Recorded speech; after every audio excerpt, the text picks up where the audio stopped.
अब हम दर्द को दवा बना लेने वाली कला और कलाकार के जीवन का विश्लेषण करेंगे। ये उन लोगों के लिए है जो अपने दर्द से परेशान हैं और उन्हें लगता है कि उनके जीवन में इतना दर्द है कि अब उससे बाहर निकलना मुश्किल है। आज ही के दिन वर्ष 1907 में मेक्सिको की मशहूर पेंटर फ्रिडा कालो का जन्म हुआ था और महज 47 वर्ष की उम्र में उनकी मृत्यु भी हो गई थी। लेकिन एक कलाकार कभी मरता नहीं, क्योंकि उसकी कला उसके जाने के बाद भी जीवित रहती है, बल्कि कई बार तो कलाकार के जाने के बाद उसकी कला और ज्यादा निखर कर सामने आती है। ये जो खबर आज हम आपको दिखा रहे हैं, ये आपको हिम्मत देने के लिए खबर हमने आज इसको लिया है। वैसे तो बहुत सारे लोगों को लगेगा कि इसमें खबर क्या है, इसमें न्यूज़ क्या है, लेकिन जब आप इस खबर को देखेंगे तो आपको समझ में आएगा कि ये खबर आपके जीवन पर बहुत बड़ा असर डाल सकती है।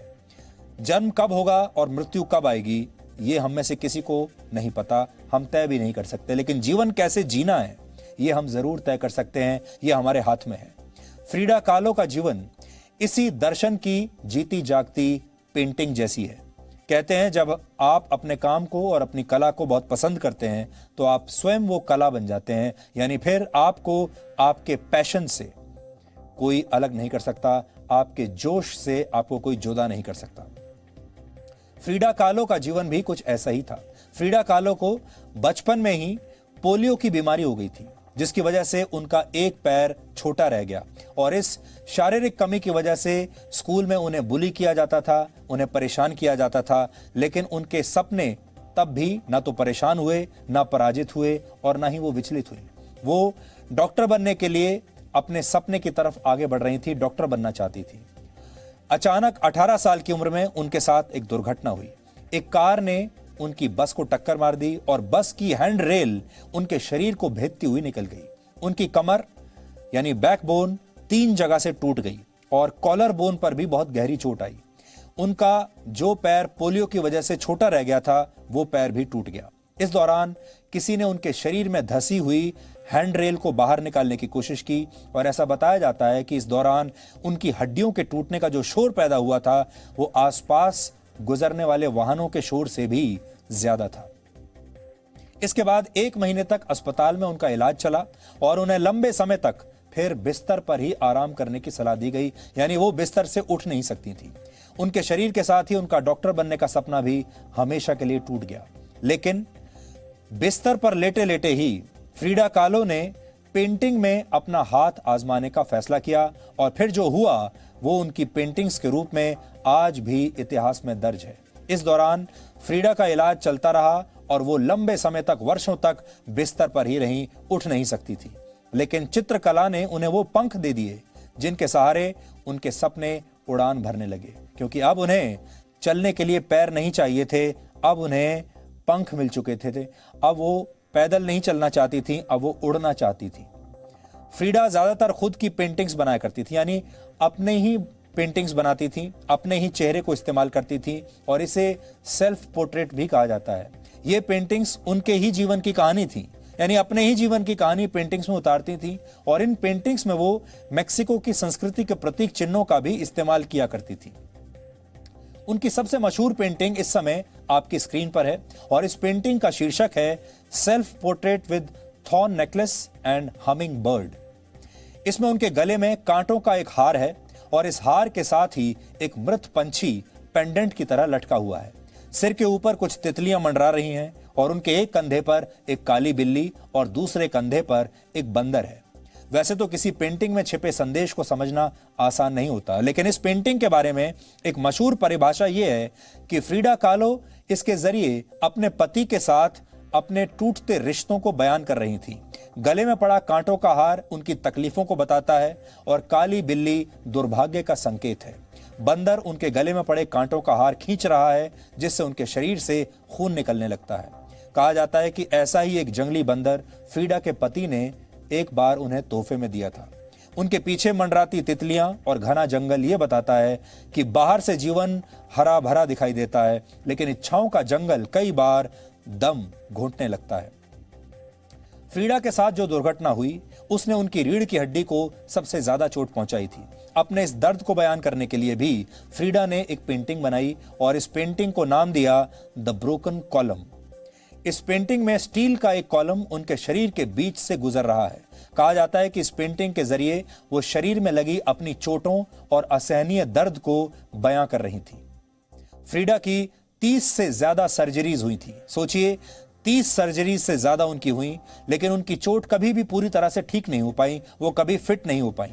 इसे बयां करते हुए उन्होंने एक हिरण की तस्वीर बनाई जिसके चेहरे की जगह फ्रीडा ने अपना चेहरा लगाया।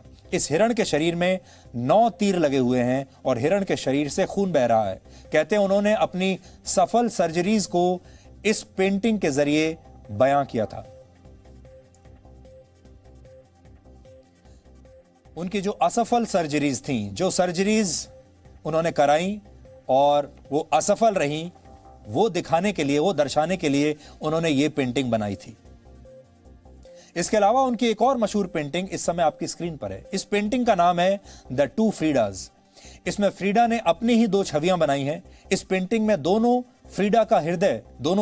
में फ्रीडा का हृदय दिखाई दे रहा है और ये दोनों हृदय यानी दोनों दिल एक ही नस से जुड़े हुए हैं। इस पेंटिंग के बारे में कहा जाता है कि ये उन्होंने अपने पति डिएगो रिवेरा को तलाक देने के बाद बनाई थी। इसमें एक तरफ वो शादीशुदा फ्रीडा है जो अपने पति और मेक्सिको की संस्कृति से प्रेम करती है और दूसरी फ्रीडा वो है जो एक आजाद और स्वतंत्र महिला है।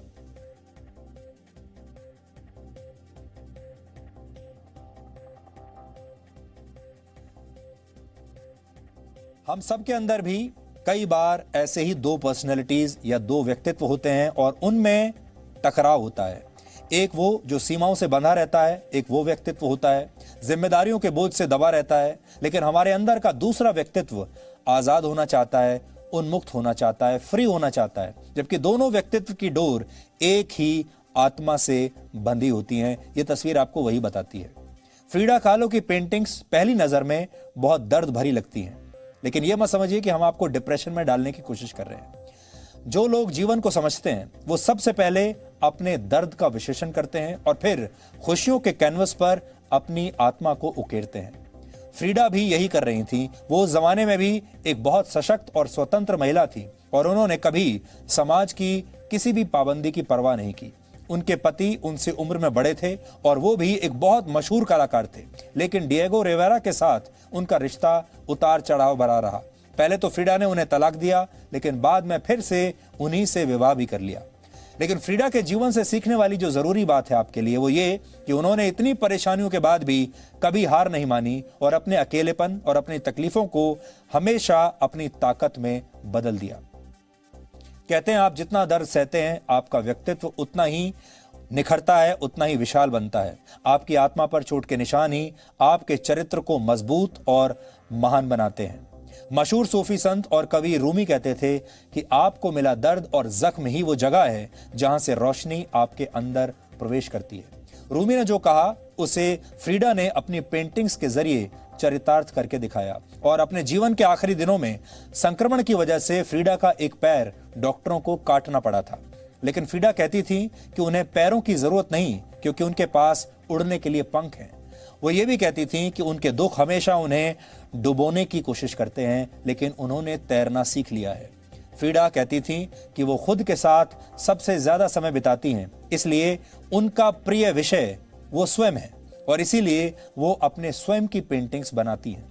इसलिए जीवन में दूसरों का विश्लेषण करने से पहले अपना विश्लेषण कीजिए, खुद को एक विषय बनाकर, सब्जेक्ट बनाकर उस पर रिसर्च कीजिए और फिर जब आप जीवन के कैनवस पर अपने अस्तित्व का चित्रण करेंगे तो आप पाएंगे कि आप उस राय से कहीं बेहतर हैं जो दूसरे आपके बारे में बनाते हैं। इसलिए हौसलों का ब्रश उठाइए और अपने वर्जन 2.0 का निर्माण आज से ही शुरू कीजिए। आपको सफल होने से कोई रोक नहीं पाएगा। आज फ्रीडा के बारे में हम आपको इसलिए बता रहे हैं क्योंकि आज उनका जन्मदिन है। अब आपको फ्रीडा की एक तस्वीर और हम दिखाना चाहते हैं। इस तस्वीर में उन्होंने साड़ी पहन रखी है और कहा जाता है कि इसमें उनके साथ मशहूर भारतीय लेखिका नयनतारा सहगल और उनकी छोटी बहन रीता डार दिख रही हैं। नयनतारा सहगल और रीता डार विजय लक्ष्मी पंडित की पुत्रियां हैं।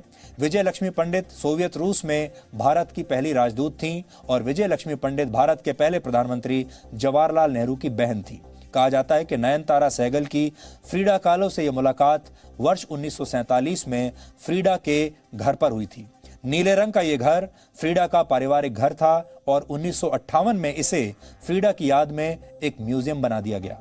यह म्यूजियम फ्रीडा kahlo के जीवन और उनकी कला को समर्पित है और हर महीने यहाँ 25,000 से ज्यादा पर्यटक आते हैं। भारतीय परिधान में फ्रीडा की यह तस्वीर वर्ष 2016 में सामने आई थी। फ्रीडा की एक मशहूर पेंटिंग द वुंडेड डियर में कर्मा शब्द भी लिखा हुआ है, जो कि भारत का शब्द है, हिंदी का शब्द है कर्मा। यानी फ्रीडा की पेंटिंग्स में कहीं ना कहीं आपको भारतीय दर्शन की छाप भी मिलती है। और ये सारी पेंटिंग्स उन्होंने बिस्तर पर लेटे हुए, जब वो हिल भी नहीं सकती थी, उठ भी नहीं सकती थी, ये सारी पेंटिंग्स उन्होंने अपने बिस्तर पर लेटे लेटे बनाई हैं। ये तस्वीर आप देखिए, वो बिस्तर पर लेटी रहती थी क्योंकि उनकी रीढ़ की हड्डी टूट चुकी थी, पैर खराब हो चुके थे और लेटे हुए वो इस तरीके से पेंट किया करती थी।